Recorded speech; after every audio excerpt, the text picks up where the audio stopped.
Is this a good result for Chelsea? They'll have to have been 4-1 down. I know, it's weird. You're 4-1 down, you think 4-all, brilliant. But for the last 20 minutes, you're playing against 9 men. Listen, if you're Chelsea, you're delighted to get a point out of this game now. When you look back and see how this game went, the way you got outplayed in the first half, then you would be absolutely delighted.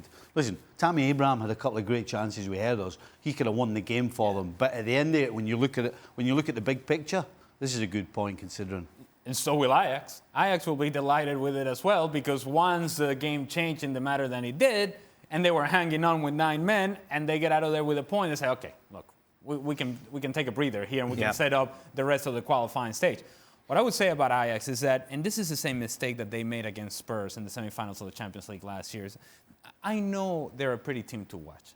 And I know they can be open and they can pass the ball around. There are times when you feel momentum getting away from you in a game, then maybe you do something different, that you're a little bit more practical, a bit more pragmatic. And I know we appreciate the fact that Ajax likes to play and they don't change the way they play. Well, maybe there are times in which you got to have some sort of flexibility to where you clear the ball, we clear our lines, we get our players forward, and now we're going to defend from better positions. They did not do that. Chelsea got on top of them. Eventually, the call made the difference, and from then on, it was hanging on. And that's where the coach has to step in. Right. You've got 9 men against 11, and you're going to try and be clever and play out. That's down to the coach. You'd get a hold of them and say, get everybody up, and we get out and we play the game up the other end. We discussed a lot this group, haven't we, about whether or not Chelsea are going to get through.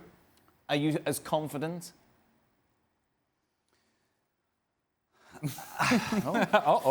Listen, when you lose 4 goals at home, you know. Valencia away is the next game. Right. Yeah. And that's the big one, yeah. Listen, the one thing about Chelsea, the way they play, if the opposition are good with the ball, as Ajax are, and Valencia are good technically as well, then you've got a chance against Chelsea. That's my worry. Right. I'm not scared that Chelsea are going to go and freeze. They'll go and play. They'll go and do what they do. It's whether they take their chances or not and keep it tight at the back. Chelsea going through? I think if you take the 2 squads, Valencia and Chelsea are the better side. Mm-hmm. And if they play the way if they manage the game like they did in Holland and Amsterdam against Ajax, where they were more of a counter-attacking team, using their pace, whether it be Mason Mount, Willian, Pulisic, I think that will suit them in Spain. So I think but I do think they'll go through. Ajax and Chelsea. Yeah. Through. Valencia. Confidently. Well, Valencia are not playing well. No. Even though they came from behind to but it's a flawed team.